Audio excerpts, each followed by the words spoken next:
दरम्यान मतदारसंघाचा विकास महत्त्वाचा असल्यामुळे शिंदेंच्या शिवसेनेत प्रवेश केला अशी प्रतिक्रिया यवतमाळ वाशिम लोकसभा मतदारसंघाचे खासदार संजय देशमुख यांनी दिली आहे।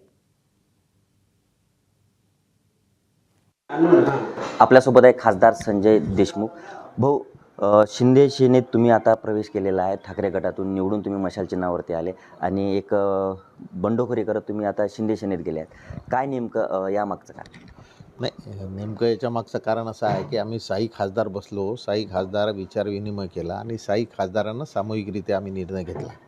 6 खासदाराचं असं म्हणणं पडलं की विकासाच्या दृष्टिकोनातून आपण सर्वांनी एकत्र आलं पाहिजे आणि विकासाची भूमिका घ्यायची असं तर मग आपण हे सर्व गोष्टी केल्या पाहिजे। त्याच्याशिवाय आपल्या बाकीच्या गोष्टी मतदारसंघाचा विकास होणार नाही आणि मतदारसंघातल्या लोकांनी मोठ्या अपेक्षेनं निवडून दिलेलं आहे। प्रत्येक गावात कोणत्याही खेड्यात गेलो की निधीची आवश्यकता मागतात, लोक नाराज होतात। बरेच लोक पक्ष सोडूनसुद्धा लोक त्या ठिकाणी चाललेले होते। अशी एकंदरीत परिस्थिती होती।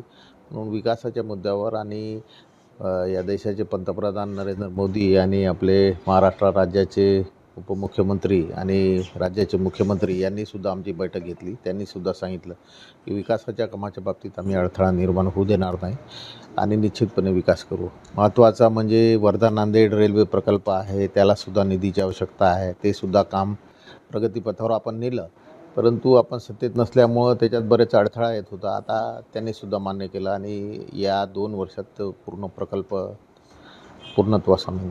खासदार संजय राऊत यांनी म्हटलं आहे किंवा बंडखोरी जी केली आहे त्याच्यामागं कुठंतरी अर्थकारण आहेत असा आरोप केला जात आहे। नाही, आता आरोप तर होतच असतात, आरोप चालतच असतात। आता ते त्यांची भूमिका मांडून राहिले, आम्ही आमची भूमिका लोकांसमोर मांडू आणि काल जे आम्ही या भागामध्ये आल्यानंतर जे लोकांनी प्रचंड उत्साहाच्या वातावरणात जे स्वागत केलं त्याच्यावरून असं दिसते एकंदरीत की लोकांच्या मनातसुद्धा ह्या गोष्टी होत्या आणि अनेक लोकांशी जेव्हा आम्ही संपर्क केला तेव्हा लोकांनी सांगितलं की आता तुम्ही हे निर्णय घेतला तरी आमची काही हरकत नाही, म्हणून मग लोकांच्या म्हणण्यानुसारच आपण हा निर्णय घेतला।